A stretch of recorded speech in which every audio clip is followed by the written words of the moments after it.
At 2:13 in the morning, the body performs a negotiation in darkness. A pulse of pressure moves through the bladder wall. Strit receptors begin firing. Tiny mechanosensors buried in smooth muscle deform under tension and convert physical expansion into electricity. The signal climbs upward through pelvic nerves toward the spinal cord at nearly 120 meters per second. And suddenly, consciousness appears. Your eyes open, the room is cold, your mouth is dry, your heartbeats feel strangely loud against the silence. You sit up carefully because your balance is not fully online yet. Blood pressure has not stabilized. The visual cortex is still emerging from slow-wave synchronization.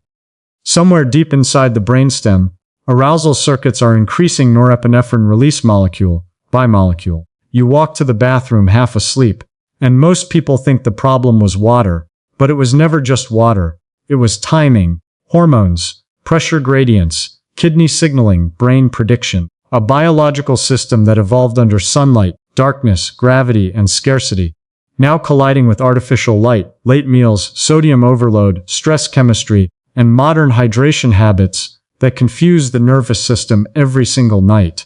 Because the human body was designed to survive dehydration, it was not designed to survive endless availability. And somewhere after the age of 40, the entire system begins changing its rules, quickly, without pain, without warning. Until one night, sleep fractures into pieces, again, and again, and again. The strange thing is this: your kidneys are never asleep. Even while dreaming, roughly 1 liter of blood passes through them every minute. Tiny filtration structures called glomeruli continuously separate plasma from proteins with astonishing precision, pushing water and dissolved molecules through membranes thinner than a human hair. Inside each kidney are nearly 1 million nephrons, a million microscopic fluid laboratories. They measure sodium concentration down to tiny osmotic shifts. They sense blood pressure changes. They detect hormones, acidity, potassium, carbon dioxide. Your body is running a fluid navigation system more advanced than most industrial infrastructure on Earth. And every night, this system is supposed to change modes. Daytime biology and nighttime biology are not the same. During healthy sleep, the brain expects reduced movement, reduced sweating, reduced food intake, reduced environmental demand. So the hypothalamus begins increasing release of vasopressin, antidiuretic hormone ADH, a molecule so powerful that a few trillionths of a gram can dramatically alter how much water leaves your body. At night, ADH tells the kidneys, hold on to water, concentrate the urine, preserve sleep. The collecting ducts inside the kidneys respond by inserting microscopic water channels called aquaporins into their cellular membranes. Suddenly, water that would have become urine is reabsorbed back into circulation. The bladder fills slowly. Sleep remains uninterrupted. At least, that is how the system evolved to work. But modern life began interfering with the signal. And the interference starts much earlier than people realize. Imagine a human nervous system 100,000 years ago. No LED lighting, no midnight scrolling, no giant insulated bottles encouraging constant drinking, no ultra-processed sodium-heavy food consumed at 10:30 p.m. While sitting motionless under artificial daylight, the circadian system evolved around predictable physics. Morning light entered specialized retinal ganglion cells containing melanopsin. Those cells projected directly into the suprachiasmatic nucleus, the master clock inside the hypothalamus. Light calibrated time. Time calibrated hormones. Hormones calibrated fluid balance. The body knew when to conserve water because darkness carried reliable biological meaning. But artificial light changed the timing architecture of the brain, especially blue wavelength light between 460 and 480 nanometers. Late-night illumination suppresses melatonin release and delays circadian signaling across multiple systems simultaneously. And melatonin is not only a sleep molecule, it also interacts with kidney physiology, vascular tone, temperature regulation, and nighttime hormone coordination. The result is subtle but profound. The body loses confidence about what time it is, and when biological timing becomes uncertain, fluid regulation becomes noisy. The kidneys stop receiving clear nighttime instructions. The bladder fills faster. You wake up at 3:17 a.m., wondering why this keeps happening. But then another layer appears. One almost nobody talks about: posture, gravity, and fluid redistribution. During the day, gravity pulls blood and interstitial fluid downward into the legs and feet. Tiny valves inside veins fight continuously against hydrostatic pressure. Muscles contract while walking, squeezing venous blood upward like secondary hearts. The calf muscles are not just for movement, they are pumps, mechanical circulatory engines. But modern humans sit for astonishing lengths of time. 6 hours, 8 hours, 10. The fluid begins pooling, especially after age 50, when vein elasticity decreases and muscle mass declines. The fascia surrounding the lower limbs stiffens. Lymphatic return slows. Microscopic edema accumulates almost invisibly around ankles and lower legs. Then something remarkable happens at night. You lie down. Gravity changes direction. The pooled fluid begins returning into circulation. Blood volume near the chest increases. Pressure receptors inside the heart, called atrial baroreceptors, detect expansion. And the brain interprets this as fluid excess. So it responds by suppressing ADH and increasing atrial natriuretic peptide, a hormone that tells the kidneys to eliminate sodium and water, which means the body starts manufacturing urine aggressively. While you are asleep, wait. That means nighttime urination is not always caused by drinking too much before bed. Sometimes it is caused by fluid that never properly circulated during the day. The body is solving delayed physics at midnight, and then aging changes the equation further. The bladder itself transforms over time. Smooth muscle fibers lose elasticity. Connective tissue stiffens. Capacity often decreases. Neural signaling becomes more irritable. The threshold for urgency lowers. Meanwhile, the brain's sleep architecture becomes lighter. With age, deep slow-wave sleep shrinks. The cortex becomes easier to wake. A younger brain may ignore weak bladder signals entirely. An older nervous system often cannot. A tiny stretch impulse arriving from the bladder may now trigger full cortical awakening. And once awake, awareness amplifies sensation. Now you notice the bladder more. The signal grows louder. The body commits to waking fully. This is why many people over 60 begin believing their bladder suddenly failed. But often the nervous system simply became hyper-responsive. The system was not broken, it was fragmented. Sleep fragmentation itself then worsens the cycle, because poor sleep elevates evening cortisol. Cortisol alters glucose regulation, glucose alters osmotic balance, insulin resistance changes kidney sodium handling, inflammation affects vascular stiffness, and slowly, the entire hydration control network becomes less stable. One disrupted night trains the physiology for another. Then there is the modern obsession with hydration itself. Drink more water. The advice sounds harmless, but biology is never that simplistic. The human body does not merely measure water volume. It measures concentration, osmolarity, electrolyte density, pressure flow. A large volume of plain water consumed rapidly at night can dilute plasma sodium concentration just enough for the kidneys to accelerate excretion, especially if the body detects low osmotic need. The result is predictable. You create temporary fluid excess, precisely when the circadian system wants stability.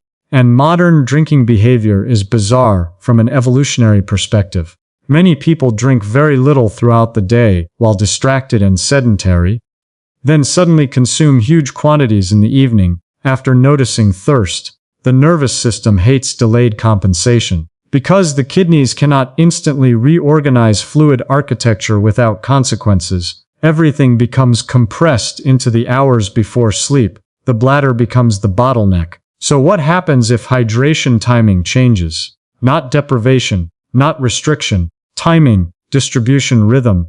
Something extraordinary begins occurring inside the nervous system. Imagine consuming most daily water earlier in the day. When cortisol is naturally higher, circulation is active, kidneys are more prepared for filtration, and movement assists fluid distribution. Morning hydration expands plasma volume, while the body is upright and metabolically active. Blood flow increases through muscles and skin. Sodium regulation remains synchronized with circadian cortisol rhythms. Then gradually, evening intake tapers, not eliminated, just reduced, especially during the final 2 to 3 hours before sleep. Now the body receives a different message. The kidneys begin entering nighttime conservation mode earlier. ADH secretion rises more predictably. Bladder filling slows. But there is another hidden effect, one involving the brain itself. Stable, uninterrupted sleep allows longer periods of slow-wave oscillation across cortical networks. During deep sleep, glial cells shrink slightly, expanding interstitial space between neurons. Cerebrospinal fluid pulses rhythmically through brain tissue in what researchers now call the glymphatic system. A cleaning cycle, metabolic waste removal, increases dramatically. Beta amyloid proteins are cleared more efficiently. Inflammatory metabolites wash outward. The brain literally changes its fluid mechanics during deep sleep, and repeated nighttime awakenings interrupt the process. Every bathroom trip is not just lost sleep. It is interrupted neural maintenance. Then comes the most overlooked factor of all. Salt, not because salt is bad, because timing matters. A high-sodium dinner creates osmotic demand deep into the night. Sodium holds water within extracellular compartments. Plasma osmolarity rises. Thirst increases. Fluid retention patterns shift. The body now faces conflicting instructions. Retain water, eliminate excess sodium. Maintain blood pressure. Preserve sleep. The kidneys begin solving chemistry problems while consciousness is trying to disappear. And if alcohol enters the equation, the disruption intensifies dramatically. Alcohol suppresses ADH release directly. The kidneys lose water aggressively. Urine production rises. Sleep architecture fragments. Heart rate variability changes. Core temperature regulation destabilizes. Many people blame aging for waking at night after drinking wine, but part of what they are experiencing is endocrine interference. The chemistry of inhibition. Then something fascinating happens when behaviors change consistently for several weeks. The nervous system recalibrates. Circadian timing sharpens. ADH rhythms strengthen. Evening bladder sensitivity often decreases. Sleep deepens. And perhaps most importantly, the brain stops anticipating interruption. This matters more than people realize, because the brain is predictive machinery. If repeated awakenings occur nightly at similar times, the nervous system begins preparing for them before they happen. Cortisol pulses may rise earlier. Sleep becomes shallower near anticipated waking windows. Hypervigilance develops around internal sensations. The body learns interruption, but it can also unlearn it. When uninterrupted nights repeat consistently, the cortex gradually reduces monitoring intensity toward bladder signals during sleep. The threshold for awakening rises again. Neuroplasticity is not only for movement or memory, it also governs what the brain decides deserves attention. And attention is metabolically expensive. The brain does not preserve territory for information that never arrives. There is also a mechanical secret hidden in simple walking, especially after dinner. Not intense exercise, just movement 10 minutes. 15. Rhythmic calf contractions improve venous return. Lymphatic flow increases. Interstitial fluid redistributes before sleep, instead of during sleep. The body handles gravity while awake, rather than horizontally at midnight. What feels like a harmless sedentary evening can quietly preload the kidneys for nocturnal fluid dumping hours later. Movement changes the equation upstream, long before the bladder becomes involved. And breathing matters too, especially the strange, shallow breathing pattern common during stress and screen exposure. Rapid upper chest breathing alters carbon dioxide balance subtly over time. Blood vessel tone changes. Sympathetic nervous system activity increases. Heart rate variability decreases. The body remains slightly vigilant, slightly prepared, slightly unsurrendered. Deep nasal breathing in the evening shifts autonomic balance toward parasympathetic dominance. Blood pressure lowers. Kidney perfusion patterns stabilize. The nervous system transitions more effectively toward nocturnal physiology. Again, the bladder problem was never only the bladder, it was the orchestra. By the fifth or sixth uninterrupted night, many people notice something emotionally strange. Morning feels physically different, not motivationally different, neurologically different. The eyes focus faster, balance stabilizes sooner after standing, reaction time sharpens, inflammatory stiffness decreases, working memory improves subtly. Because the sleeping brain had enough uninterrupted time to complete cycles it had been abandoning for years. People often describe this as feeling younger. But biologically, part of what they are experiencing is restored continuity. The nervous system finally finished what it started. And then comes the realization almost nobody expects. The urge that woke you at 2 a.m. may not have been a hydration problem at all. It may have been a circadian problem, a gravity problem, a muscle pump problem, a light exposure problem, a sodium timing problem, a stress chemistry problem, a sleep architecture problem, or simply a nervous system trying to adapt to an environment no human physiology evolved to understand, because your body is not careless. It is calculating continuously, every heartbeat, every millisecond, every osmotic shift across microscopic membranes. The kidneys are not passive filters. They are predictive fluid intelligence systems connected directly to the brain. And each night, they are trying to protect unconsciousness itself, protect repair, protect memory consolidation, protect cellular restoration, protect the impossible biological act of becoming disconnected from the external world for 8 straight hours while remaining alive.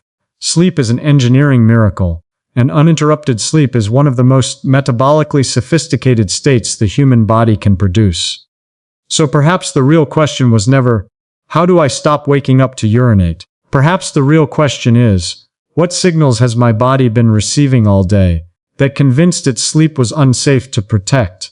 And once you see the system this way, nighttime awakening no longer feels random. You begin noticing the hidden choreography, morning light calibrating hormonal clocks, leg muscles pumping fluid against gravity, kidneys measuring molecular concentration without rest, stressed receptors firing in darkness, neurons predicting interruption before it happens, tiny aquaporin channels opening silently inside the kidneys while the cortex drifts into slow electrical waves, an entire civilization of microscopic decisions unfolding beneath consciousness, all to preserve one fragile biological event, an unbroken night. And there is one final layer to this story, a layer hidden so deeply inside human physiology that most people will live their entire lives without realizing it exists. The bladder is not merely a storage organ. It is part of a prediction network. Inside the lower abdomen, the bladder wall constantly changes shape by microscopic degrees. As urine accumulates, tension-sensitive ion channels embedded within specialized sensory neurons begin altering their firing frequency. Quietly at first, then faster. But those signals do not travel directly into awareness. Not immediately before consciousness ever notices urgency. The information passes through filtering systems in the spinal cord, brainstem, thalamus, insula, anterior cingulate cortex, multiple layers of interpretation deciding one critical question. Does this sensation matter enough to wake the organism? That decision is not mechanical. It is contextual, and context changes with age, stress, inflammation, trauma, sleep deprivation, metabolic disease, and repeated interruption. The brain learns what to fear. If a person wakes every night for months at nearly the same time, the nervous system begins increasing surveillance around that window. Neurons involved in interoception, the sensing of internal bodily states, become more sensitive. The cortex allocates more attention to bladder signaling. The threshold lowers now. Even a partially filled bladder can trigger awakening. Not because the bladder became dramatically worse, because the brain became dramatically better at detecting it.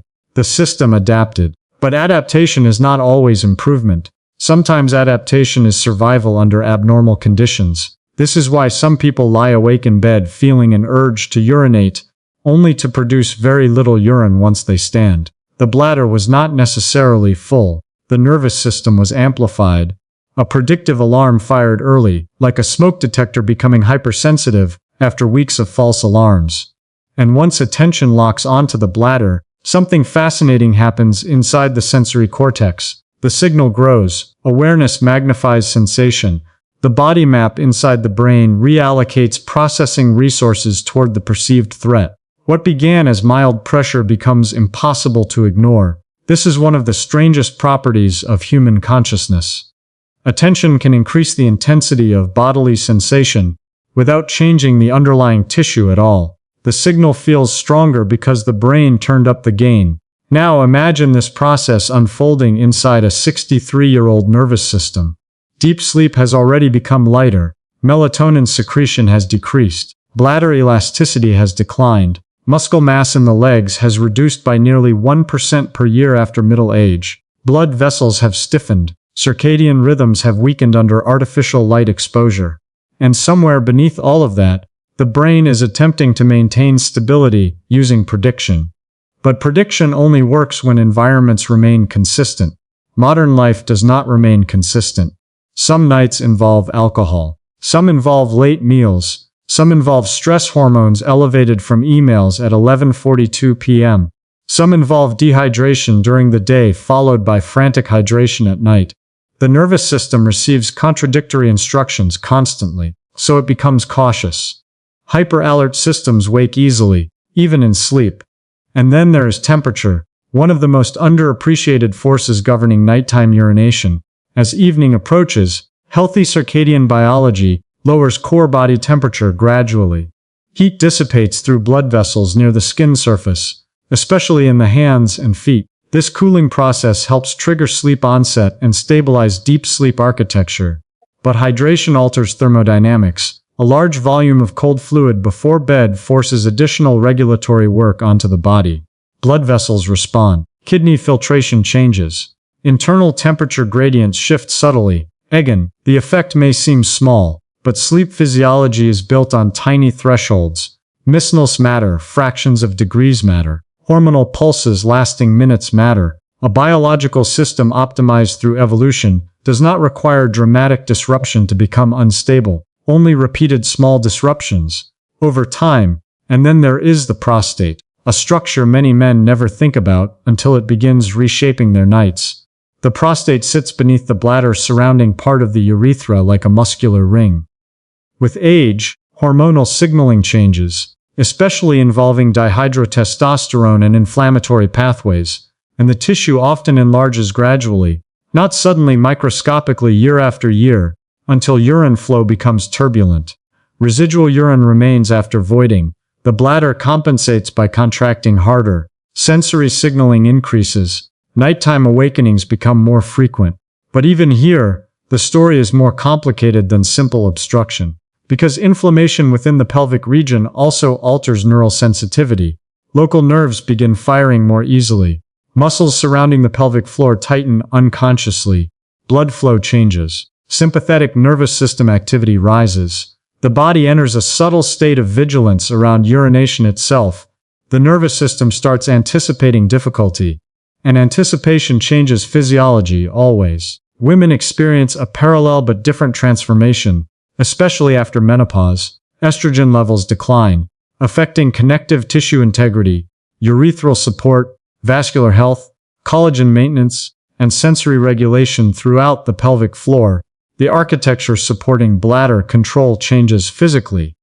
But something else changes too. The microbiome. Tiny bacterial ecosystems within the urinary tract and surrounding tissues shift under hormonal influence. Inflammation susceptibility rises. Tissue resilience decreases. Sensory irritation becomes more likely. Again, the person experiences a symptom. But beneath the symptom is an entire civilization of biological adaptation unfolding invisibly.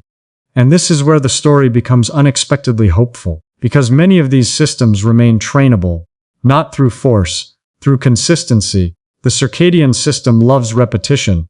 Morning sunlight at similar times strengthens hypothalamic timing signals. Evening dimness restores melatonin rhythms. Earlier hydration trains renal timing. Consistent movement improves fluid redistribution. Stable sleep schedules reduce anticipatory hypervigilance. The nervous system begins trusting the night again. That trust becomes physiology. Within weeks, receptor sensitivity changes. Hormonal timing sharpens. Sleep cycles lengthen. The bladder sends fewer emergency-level signals to the cortex. And perhaps most astonishingly, many people rediscover what uninterrupted sleep actually feels like after years of fragmentation, not just psychologically, electrically. Because the brain during healthy sleep is not inactive. It is orchestrating synchronized oscillations across billions of neurons. Slow waves sweep through cortical tissue like tides moving across a dark ocean. Memory traces replay. Synapses recalibrate. Motor circuits refine. Immune signaling changes.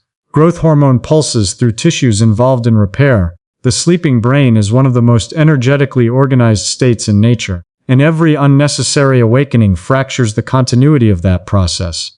But there is another hidden consequence of chronic nighttime waking: balance, reaction time, and aging itself. During deep sleep, the cerebellum and motor cortex participate in sensorimotor recalibration. Tiny errors accumulated during daytime movement are refined. Vestibular integration improves. Reflex timing sharpens. Interrupted sleep weakens this recalibration. And after age 60, the consequences become measurable. Walking speed decreases. Postural stability declines. Fall risk rises. Grip strength weakens. Reaction latency increases by milliseconds that suddenly matter enormously. What feels like normal aging is often partially accumulated neurological fatigue, a repair process repeatedly interrupted for years. The body was not simply getting older, it was getting less uninterrupted maintenance time. Then comes the final paradox. People who wake repeatedly at night often begin drinking even more water the next day because they feel exhausted and dry, which further destabilizes nighttime fluid timing. The cycle feeds itself. Fatigue increases cortisol. Cortisol alters glucose regulation. Glucose changes osmotic balance. Osmotic imbalance increases urination. Urination fragments sleep. Fragmented sleep increases fatigue again. A loop, but loops can be broken. And one of the most powerful interventions is almost embarrassingly simple. Front-load hydration earlier in the day. Not aggressively, rhythmically. Drink substantial water during the morning and early afternoon when circulation, kidney filtration, movement, and hormonal profiles are optimized for fluid handling. Then gradually taper intake during evening hours without creating dehydration, not punishment, synchronization. Pair this with light exposure in the morning, movement after dinner, reduced late sodium intake, dim evening light, and consistent sleep timing. And suddenly the nervous system receives coherent instructions again. The body begins behaving as though night actually means night. Which sounds trivial, until you realize modern biology rarely experiences true night anymore. And perhaps this explains why uninterrupted sleep feels emotionally profound, because deep inside the brain, safety and continuity are linked. A nervous system that sleeps deeply is a nervous system that believes the environment is predictable enough to release consciousness completely. For hours, that is an extraordinary act of biological trust. The heart slows. Muscles soften, attention dissolves, external reality disappears. Yet beneath that stillness, trillions of cells continue coordinating fluid pressure, oxygen transport, waste removal, immune surveillance, electrical synchronization. The body never stops working. It only changes modes. And the quality of those modes determines far more than whether you feel tired the next day. It shapes memory, balance, blood pressure, inflammation, metabolism, neurodegeneration risk, longevity itself, all influenced by whether the brain remained asleep long enough for the maintenance cycle to complete. So the next time you wake at 2:13 in the morning and feel that familiar pressure pulling you from unconsciousness, remember what is actually happening beneath awareness. Pressure receptors firing inside smooth muscle walls. Kidneys recalculating osmotic gradients. Hormones negotiating fluid conservation. Blood redistributing under gravity. Neural circuits predicting interruption before it occurs. Tiny aquaporin channels opening and closing in darkness. Billions of neurons waiting for uninterrupted time to repair themselves. An entire hidden world operating silently beneath the surface of consciousness. Not random, not meaningless, not merely aging.